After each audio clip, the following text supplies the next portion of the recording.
You're listening to PetLifeRadio.com.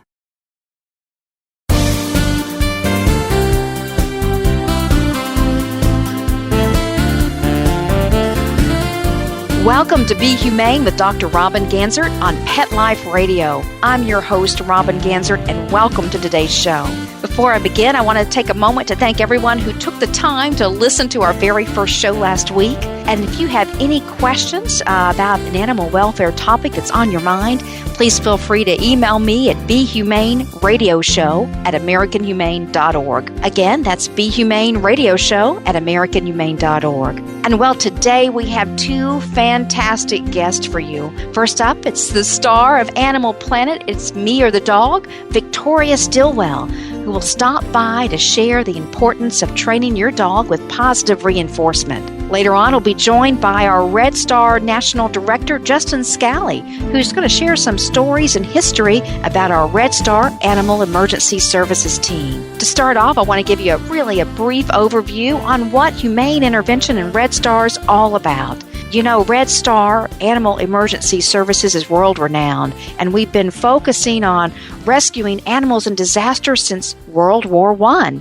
Did you know that this year is the centennial of the outbreak of World War I? The war to end all wars pitted many nations against one another, but what was so unique about World War I, it was the last time to feature horses in the cavalry, as many of you animal lovers saw in Steven Spielberg's Oscar-nominated film War Horse. For years, horses were used in battle because of their strength and their speed. But the Industrial Revolution saw the advent of cars and tanks and airplanes, which completely revolutionized how wars were fought. Still, in World War I, horses were on the front lines of the battlefields, and like their human counterparts, many suffered injuries and died during battle. The United States Secretary of War came to American Humane Association this pivotal time and asked us to travel to Europe and serve as the Red Cross for Animals. And that is the birth of our legendary Red Star program.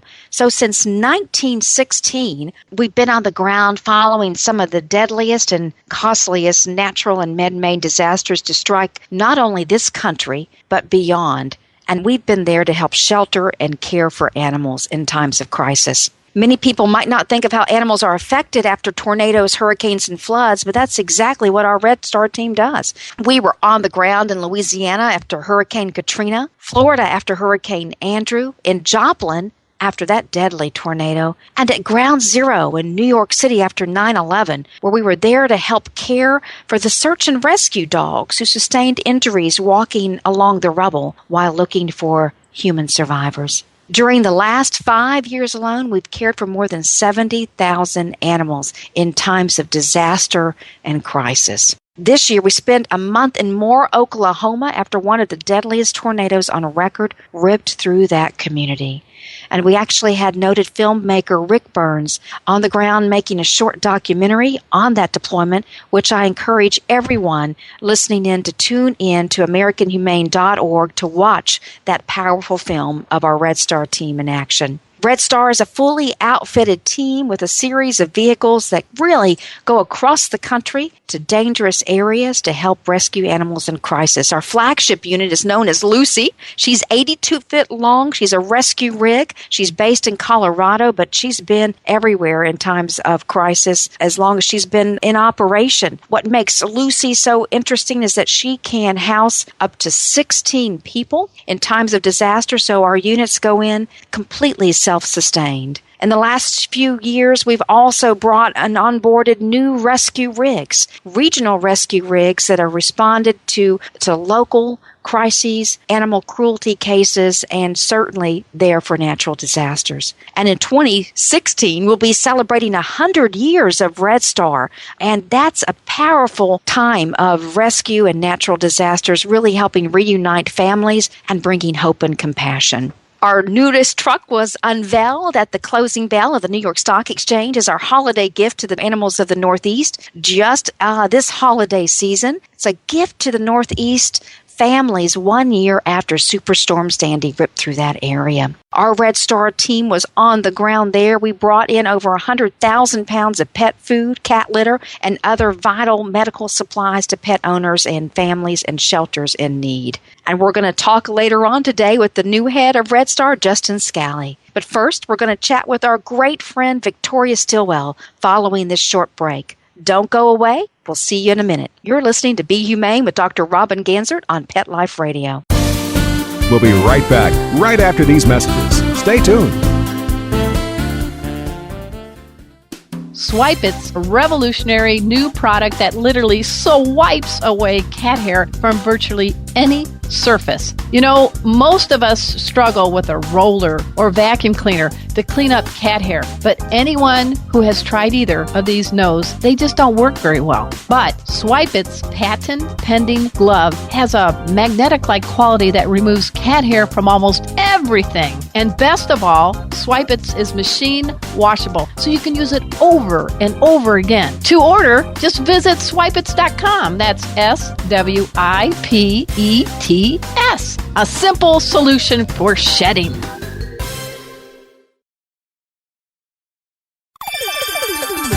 Let's Talk Pets on PetLifeRadio.com.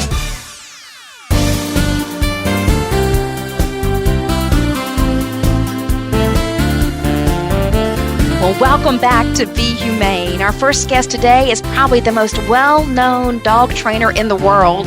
You've seen her on Animal Planet, It's Me or the Dog, where her trademark brand of positive reinforcement and dog training has really helped countless people really celebrate the power of a positive human-animal bond. And for the past few years, Victoria has served as our head judge for the American Humane Association Hero Dog Awards. And she also now proudly serves on our new scientific advisory committee for our Humane Hollywood team. Welcome to the show, Victoria. Thank you so much for joining us. How are you today? I'm very good. Thank you for having me. Oh, I'm thrilled, Victoria. It's an honor to have the opportunity to work with you on a host of projects and initiatives at American Humane Association. And you bring so much information, many tips, really all about positive reinforcement training. I know your brand of dog training is called Positively, which I just love. Please tell me why it's so important to have positive reinforcement when we bring our new animal friends home and bring them into our families. Well, I think we're dealing with an incredibly intelligent species who every day we're learning more about these companion animals of ours. And the more we learn, the more we see how important it is to treat them with kindness and respect. Because unfortunately, historically, dog training has been all about force and intimidation. And trainers like myself who don't believe in that, we pick up the pieces from trainers who have worked with dogs in that way. We pick up the pieces every day. And we know that that breaks the human-animal bond, that it causes all kinds of stress and insecurity issues and aggression, and can be very dangerous for owners to utilize with their dogs. Modern-day behavioral science and cognitive science has shown us that positive reinforcement is indeed the most effective, the safest, and the most humane option to use when teaching our dogs. You know, that's powerful. Kindness, respect, positive reinforcement. You know, this all is just so much common sense. But I don't know how over time dog training methods have become really inhumane. That negative training technique that we see out there so much, it's just, it's not conducive to building a positive relationship with our best friends, and it's not conducive to celebrating the power of the human-animal bond, is it? It's not. And, you know, I think it's ignorant. People not willing to learn, or people not willing to say, you know what, I thought one way, but that wasn't right. Now, there are people that are crossover trainers that have changed from using more intimidating methods to more positive methods. And they've seen the positive changes that happen when they do. But there are many, many people still that refuse to see it, or refuse to even think that the methods they're using with their dogs cause fear and force and intimidation and security in their dogs, and carry on using them. So I think it's just ignorance and an unwillingness to change But for those people who have changed, or those people who always use positive reinforcement, we know the impact that it has on people. But because of some other media, the whole idea of forceful training and intimidation has become almost, for want of a better word, sexy in the eyes of the public, because certain programming can make it look like it works, when in fact the reality is very, very different. And so now this is more than just a moral, ethical issue that we treat our animals with force-free training and with respect and with kindness. It's now an issue of public health and safety, because confrontational training methods have proven time and time again to cause an exacerbated aggressive response in dogs. So people who utilize these kind of techniques on their dogs are getting bitten, and their children are getting bitten.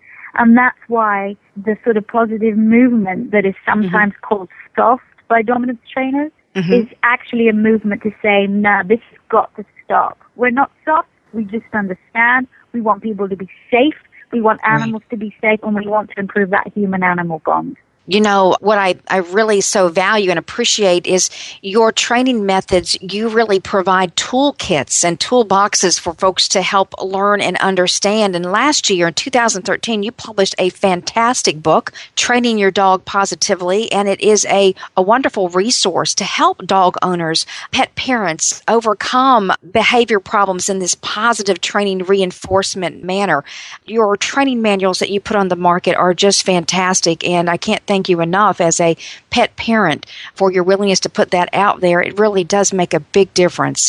Do you have other ideas in terms of the toolboxes that we can use for pet parents all across the country? I, number one, recommend your book. They need to buy your book right away. Well, thank you. Thank you. We're actually redesigning our website, so that in about a couple of months we're launching our new website, which will really be the online home of positive reinforcement dog training, which is about 300 pages of how-tos, great videos on what to do, great veterinary advice. There really is a sort of one-stop shop for any dog owner who's wanting to have more information about their dog. But also, I also encourage people, if you get a puppy or you get a rescue dog, or, anytime, utilize the services of a positive reinforcement trainer. Have somebody either come to your home or take your dog to classes, because all dogs need a good canine education. And really, the work that you do at the front end, when you first get your puppy or you first get your dog, can really cause a lifetime of a happy dog, a contented dog, one that's secure, with few behavioral issues. And if you do have behavioral issues, I think this is sometimes what people think, positive reinforcement, this when they stuff food into dogs' mouths. And it's actually much, much more than that. It's really getting inside the brain and teaching, rehabilitating the dog so that the dog doesn't just behave through suppression. Because if you suppress negative behavior enough, you can force the dog into behaving for a certain amount of time. But it actually changes, positive reinforcement actually changes the way the dog feels inside and the way brain works, the way the dog perceives something. So it's a very, very clever set of techniques. And it's the kind of techniques my trainers, if people want a trainer, they can go to my website, which is positively.com/trainers, and find a good positive reinforcement trainer in their area, because it's very confusing for people. Very confusing. And what kind of trainer do I use? Is this trainer going to be humane? What techniques are they going to do? And so if they use one of my Victoria Stilwell positive dog trainers, they know these people are licensed and endorsed by me, and they know that they're going to get the best of the best. And I understand how confusing it is to find somebody that's going to help you with your dog. So those are all the projects that we've got on at the moment. Plus, we're bringing a new academy. We're starting academy this year for dog trainers. So people want to learn to become dog trainers. Yeah, we're going to be launching the Victoria Stilwell Dog Training Academy. And also, we are going to be doing lots of different television shows, certainly filming them. I don't know whether they'll be airing until next year, but so there's a lot going on to be able to spread that positively message, because at the end of the day, that is what I want to achieve. That's beautiful, and I'm so glad that you have the academy launched as well to spread your methods to more and more trainers across this country. Is going to be fantastic, and I think it's going to make a big difference in communities. And speaking of making a difference in communities, I just was reading your blog, and you recently published your support for the New York governor's signing a bill to regulate puppy mills in his state. Know that American Humane Association stands with you, and we're pushing for a similar type of legislation in my home state of North Carolina with the governor there. I mean, these puppy mills, we have to put an end to puppy mills, and I just thank you for your courageous leadership. Well, I appreciate that. Being an ambassador for the American Humane Association is something that I value highly in my life because of the work that you do for animals and for children all over the country. And, obviously, being the CEO, how emotionally exhausting it can be sometimes when you're trying your hardest to improve the lives of animals and there's so much pushback from government or it's hard. But I think, with the American Humane Association and other positive trainers and people who really want to help animals, if we keep on at it, we can make change. And I think it's really important to say that this is not just groups of people that just want to make things happy for animals. This is a group of people who, we need to have it for our own health and safety too. Because the more puppy mills that are out there, the more compromised dogs are being sold to the public. They have poor health. There's a lot of cases of zoonotic diseases spreading from these puppies to humans. A lot of these puppies die. And also they are behaviorally compromised. So we've seen a lot of aggression coming from puppy mill dogs, backyard breeders, that kind of thing. So it really is in the public's best interest to get behind these bills, get behind them and support them 100% because it will affect you. And if it doesn't affect you, it will affect your child. That's right. And so that's why this is so important. You just brought up, one of our shared loves is for children, and you have a very precious daughter. And I know one of your big advocacy points is for pet parents as they're bringing home a new baby. How do you introduce that baby to their dog? And all of those, introduction techniques are so important so that we can really prevent dog bites. Tell me a little bit about your dog bite prevention campaigns. I know that's been one of your other points of advocacy, and we're right there with you on this as well. How can we prevent dog bites in communities?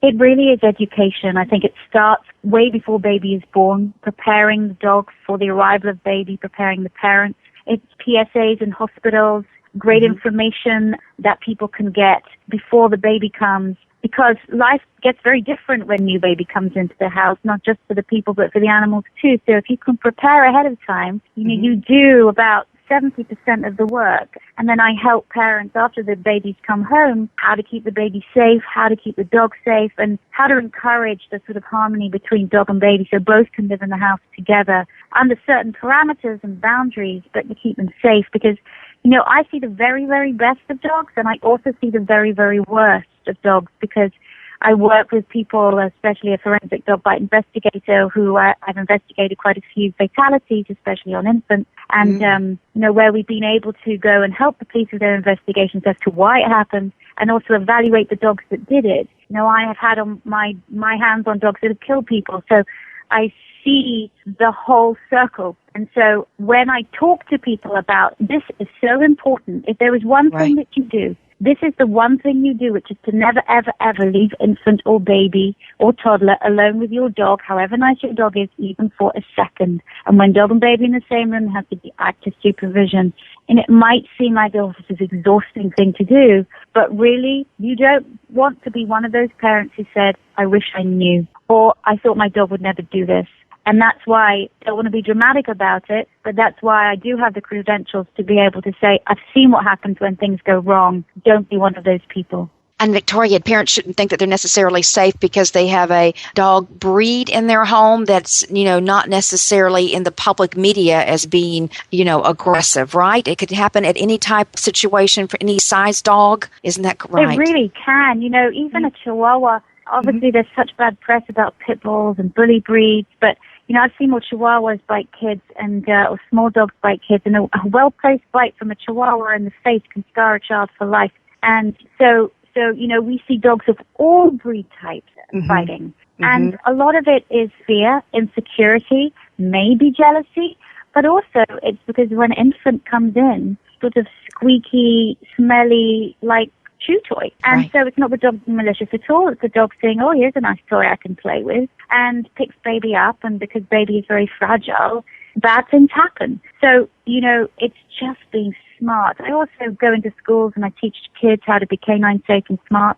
And that just is recognizing body language, what to do around dogs, what not to do around dogs. Never touch a dog when it's sleeping. Never touch a dog when it's eating. Various things like that that just empower children to be safe around animals. It's wonderful. And, it all is, as you say, about education and about outreach and awareness, and that can really help prevent accidents. I'd like to take a moment and mention to our listeners that nominations are now open for the 4th Annual American Humane Association Hero Dog Awards. If you're listening out there and you think your dog should be a hero dog and be in this campaign, please take a moment to visit herodogawards.org to learn more. And Victoria, you have served as our head judge for the Hero Dog Awards because of your unparalleled expertise. And certainly we have been honored to have you serve in this capacity for the past several years for the Hero Dog Awards. What has it been like for you to be at the show, to see the hero dogs in action, and how hard has it been for you to pick a winner?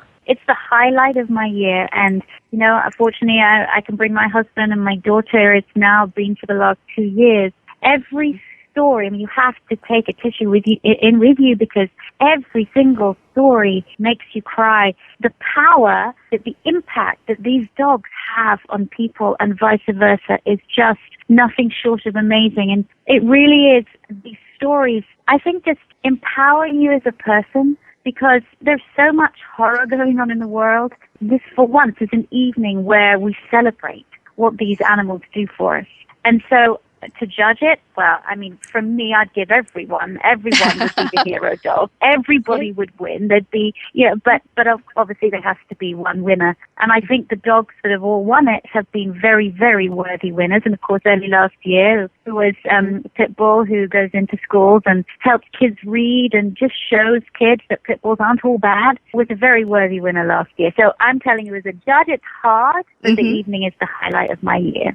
Oh, thank you. Thank you so much. And I tell you, these stories of compassion and courage, and, it's really about the human-animal bond with heroes on both ends of the leash. And we're thrilled to announce that the nominations are now open. And again, we encourage listeners to visit herodogawards.org to learn more about our very special annual celebration of the hero dogs in our lives. Victoria, you have just been an unbelievably powerful advocate for animals, for the human-animal bond, and certainly we're honored to have you as a national ambassador for American Humane Association. Thank you so much for joining us today. And any other upcoming projects you'd like to share? I know your positively.com website is going to be a powerful tool for all pet parents right now. And we're thrilled to be able to encourage folks to get online and look at that today. What else would you like to share with our listeners? Well, I do have some various television projects coming up, which I can't say yet, but I'm very excited about them because, again, they focus on that human-animal bond. I think really show the power that dogs have had in our lives throughout the centuries. And so I'm very, very excited to be doing that, But really it's more of the same. It's going out there and doing seminars all around the country and in other countries as well. I'll be doing seminars all over the world. I always say spread the love, so that people have first-hand access to great advice. And, I just keep on doing what I do. Thank you so much, Victoria Stilwell, for being part of our Be Humane radio show on Pet Life Radio. We'll be right back to talk about rescuing animals in the face of danger. Thank you so much, Victoria. We'll be right back, right after these messages. Stay tuned. Every pet is unique. Maybe they're gray in the muzzle, yet young at heart. Maybe they're growing out of the puppy stage and into their paws and ears. Or maybe they're just trying to maintain a more girlish figure. At PetSmart, we have the right food for your pet at a great value for you. PetSmart. Be better together. Go to PetSmartDeal.com and save up to 30% on awesome gifts for the pets and pet people in your life. Toys, collars, leashes, PetSmart gift cards, treats, and more. Go to PetSmartDeal.com today. PetSmartDeal.com. Hi, this is Tim Link, animal communicator and pet expert and host of Animal Rights on Pet Life Radio. Have you ever wanted to know what your pet is really thinking? Do you want to find out if they truly understand what you're trying to tell them? Ever wish you could build a better understanding and closer relationship with your pet? Well, now you can. Learning to communicate with animals is a 4-part on-demand workshop. In the workshop, you'll learn the essential techniques that are necessary to communicate with animals, including what is animal communication, breathing correctly to achieve the perfect state to communicate with your animals at a deeper level, using guided meditation exercises and method to communicate with animals, and how to send and receive information from your animals. So if you're wanting to learn how to communicate and connect with your animals at a deeper level, visit PetLifeRadio.com/workshop and purchase and download Learning to Communicate with Animals. You'll be glad you did. Hi, I'm Dr. Jeff Werber from Ask the Vets with Dr. Jeff here on Pet Life Radio. We want to hear from you. Listen in. We're on every Thursday, 1 o'clock Pacific time, 4 o'clock Eastern time here on PetLifeRadio.com. We are here for you. We're trying to make life with your pets even better. I know that's hard to believe. It can't even be better than it is, and hopefully it's fantastic already. The goal here is to answer your questions, help you out with your problems, anything you really wanted to know, but maybe you're afraid to ask your veterinarian, or maybe it was just too expensive to go to your veterinarian just to ask a few simple things. So that's what you got me for here at Pet Life Radio. Ask the Vets with Dr. Jeff. Call in. We'll see you here on Thursdays.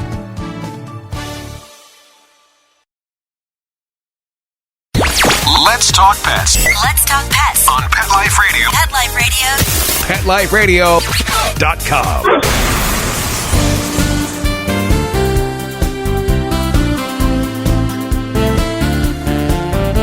Welcome back to Be Humane on Pet Life Radio. This is Robin Ganzert, and I thank you for tuning in. As what I was discussing a little earlier, one of American Humane Association's programs is the legendary Red Star Animal Emergency Services Program. Last year, 2013, was a busy one for our first responders, and certainly a very busy one for my next guest who joined the American Humane Association family recently, Justin Scally, our National Director for Red Star.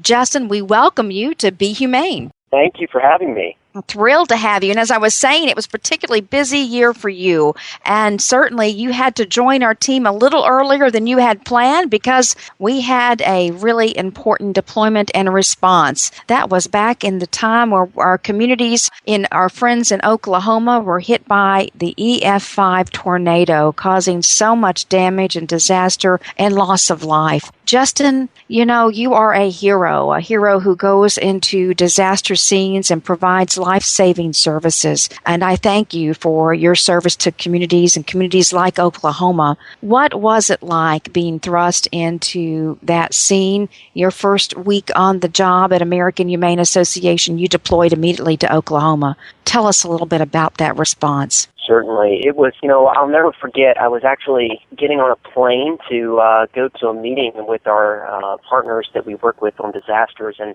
as I was getting onto the plane, I happened to glance up at the television screen at the airport terminal, and I saw the tornado heading for Oklahoma City and Moore, Oklahoma, and I thought to myself, this is just horrifying. And so, immediately upon landing, I was receiving word about the massive devastation that had struck the Moore area, and we knew at that point in time that we had to get there. We had to get there and help this community that had suffered such a tragic disaster. And, it was a situation where there was many lives that were unfortunately lost, and there was animals that were in need and needed rescue. And for me, it was an honor to be able to come on board, start early, and to lead this team through this just massive undertaking, everything from rescue and pulling animals from the devastation to sheltering animals and helping to make sure that they got veterinary care to, in the end, helping to reunite pets with their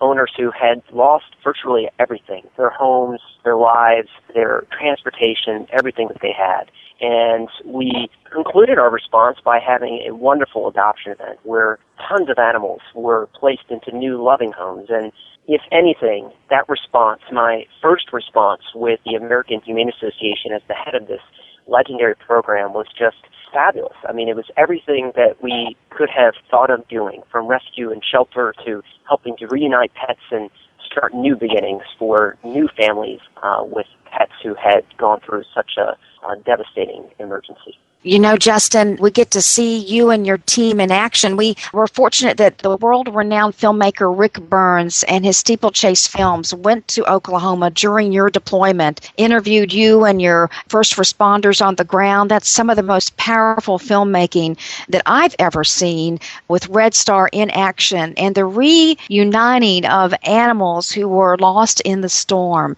with their pet parents. You couldn't help but cry. And I just want to thank you for that. I want to encourage our listeners to go to AmericanHumane.org to see that 10-minute film on American Humane's Red Star response with Justin in Moore, Oklahoma. But you know, it's just not tornadoes and hurricanes that Red Star responds to. Goodness, I know that, Justin, you also responded to some of the largest scale animal cruelty cases that we've seen, including, I believe it was the second largest dogfighting raid in U.S. history. Talk to us, share with us those stories about what Red Star did in that dogfighting raid for the care of those animals. Absolutely. The American Humane Association's Red Star program was asked to respond and assist several other agencies with the care of animals that were rescued in what is being called the second largest dogfighting raid in U.S. history.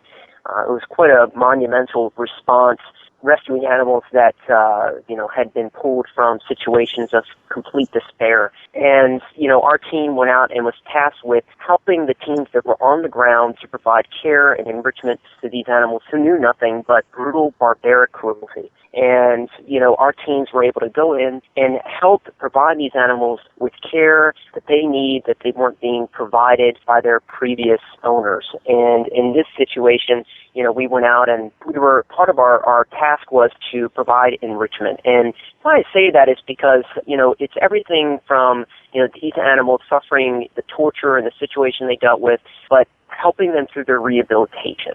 It's as much as educating the public about the plight of these animals day to day in communities as it is helping these animals recover from the, tragedies that they're surviving each day. And so everything from, showing them the loving, compassionate hand of humans to taking them for walks, to getting them used to compassion and kindness, something that they were not used to having. They were suffering from having to fight for their lives, literally.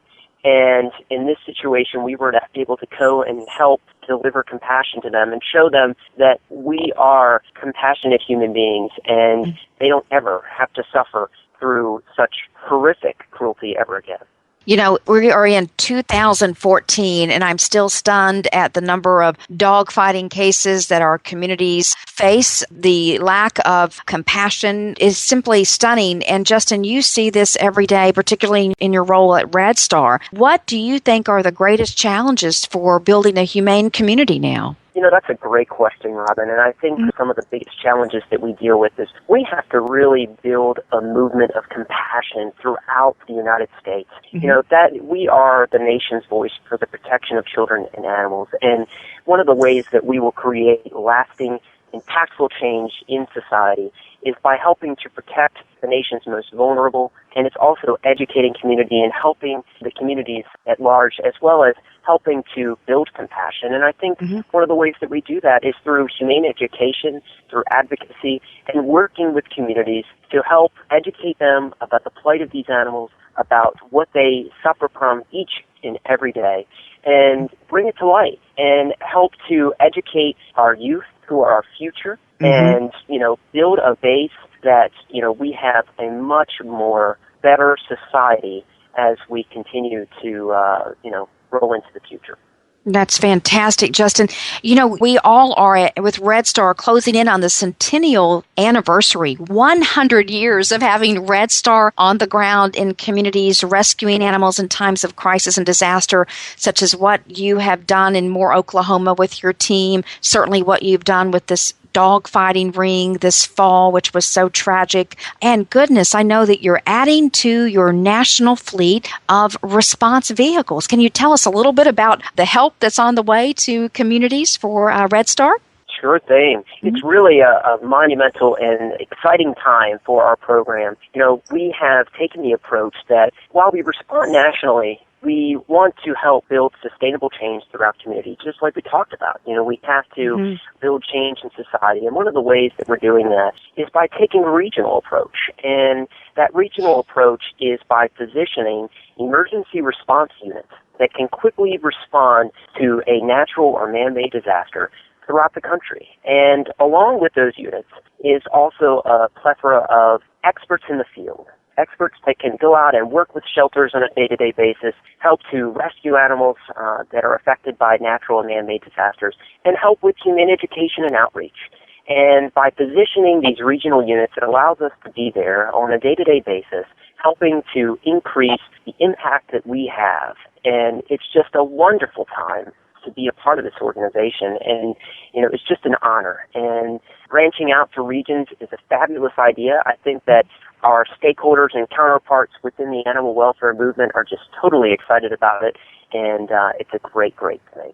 Well, you know, I know that you have an incredible team of Red Star staff members at American Humane, but isn't the core of what you do based on volunteers, people who at a moment's notice leave their families, leave their work to respond with Red Star? Can you tell us a little bit about your volunteer base? Yes, indeed. We have a volunteer base of folks that are totally committed to protecting animals and helping communities in their time of need. I can't say enough about our volunteers. They literally drop everything. They leave their families, they leave their work, and come to help animals and communities that are in the middle of a crisis. You know, they come out and they'll spend a week or more. Sometimes, for example, during our legendary response in Moore, Oklahoma, which was our longest response since Hurricane Katrina, we were there for over a month. And so we relied on our team of fabulous responders to come out and help us. Some of those responders coming out more than once for a week at a time just to help this community and these animals. And these responders come from all walks of life, which really helps to build upon our being able to help communities, folks that are teachers and educators, folks that are animal control directors and officers, firefighters, arson investigators, all walks of life of folks that come out and help communities. And I think that really builds upon our responder base because, you know, they're not all coming from the same level of expertise. They bring their own piece of the pie to our response team.